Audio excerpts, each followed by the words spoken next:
बहू और बुलेट। घर के बाहर फट फट फट की जोर से आवाज हुई। सीमा को लगा कि पटाखे फूट रहे हैं। वो डर के मारे घर से बाहर निकली। देखा तो सामने योगेश यानी कि पतिदेव एक बुलेट बाइक पर बैठे हैं। अरे डर गई क्या? बाइक लेकर आया हूँ तुम्हें घुमाने के लिए। सच में? मुझे लगा पटाखे फूट रहे हैं।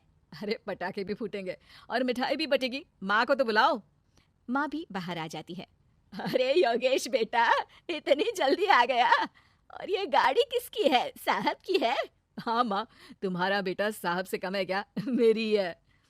अरे बेटा, इतनी बड़ी गाड़ी ले ली, इससे तो तू घोड़ा ही ले लेता। महंगी पड़ी होगी ना? माँ महंगी सस्ती छोड़ो और मिठाई लाया हूँ, गांव में बंटवा दो। अरे बंटवा क्यों दो? पीछे बैठो, गांव में बांट कर आते हैं। सब खुश थे।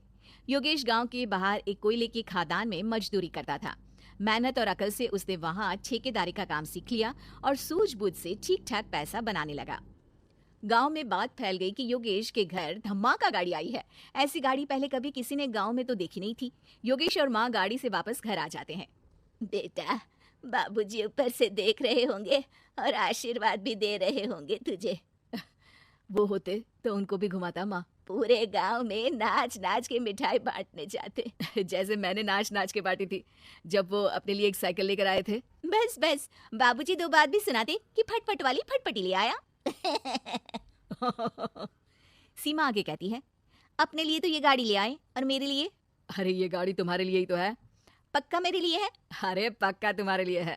अगली सुबह जब योगेश सो रहा होता है तो उसे बाहर से गाड़ी की आवाज आती है। वो घबरा कर चिल्लाता है, चोर चोर, मेरी गाड़ी ले जा रहा है, चोर चोर।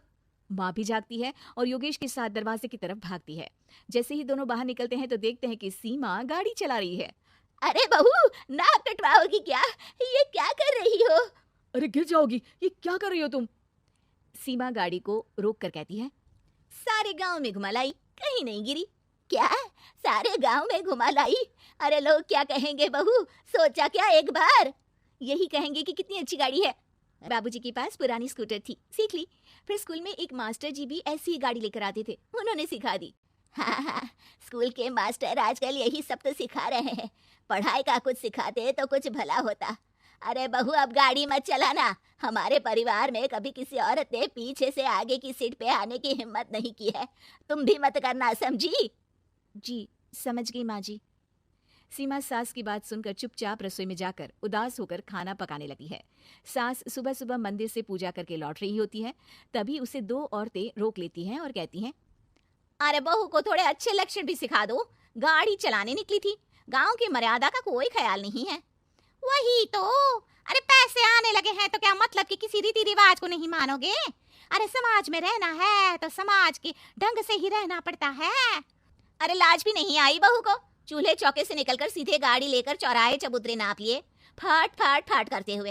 अरे कुछ कह देना उसे। अरे ये क्या कहेगी? बूढ़ी सास है, इनकी थोड़ी ना चलती होगी घर में। हाँ, बहू की ही चलती होगी, मर्जी भी और गाड़ी भी।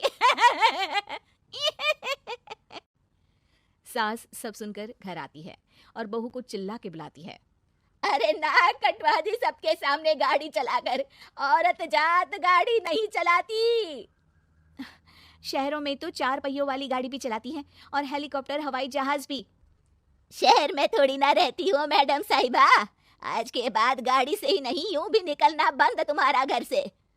माँ सही कह रही है, कहीं भी जाना हो तो मुझे बता देना, मैं लेकर चलूंगा। आज माँ को तुम्हारे कारण कितनी बातें सुननी पड़ी। इतना कहते हुए योगेश वहां से चला जाता है। बारिश की वजह से कारखाने के रोड पर कीचड़ रहता है, इसीलिए योगेश गाड़ी घर रख कर जाता है और किसी से लिफ्ट लेकर कारखाने पहुंचता है ताकि नई गाड़ी गंदी ना हो। लेकिन शाम को इतनी तेज बारिश होती है कि उसे वापस आने का कोई साधन ही नहीं मिलता। बारिश बढ़ती जाती है, रात के 11 बज जाते हैं। रास्ते में एक नदी का ब्रिज है, अगर उस पर पानी आ गया तो योगेश कारखाने में ही फंस जाएगा। पूरी रात भूखे प्यासे बितानी पड़ेगी। घना अंधेरा, बिजली की कड़कड़ाहट और तेज बारिश। राजेश डर भी रहा था, ठंड से कांप भी रहा था।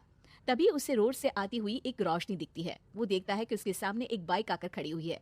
वो ऊपर वाले को धन्यवाद देकर उस बाइक वाले आदमी की तरफ बढ़ता है, पर पास जाकर देखता है तो भौचक्का रह जाता है। सीमा, तुम यहाँ इतनी बारिश में गाड़ी पर? पहले बैठो तो, नदी ब्रिज पे आ जाएगी तो जाना मुश्किल हो जाएगा।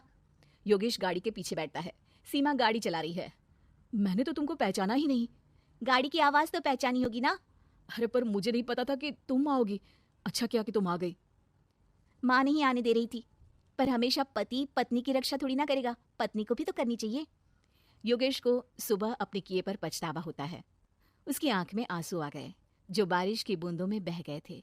उसके बाद सीमा को सास ने और योगेश ने खुशी खुशी समाज की सीमा लांघने की मंजूरी दे दी।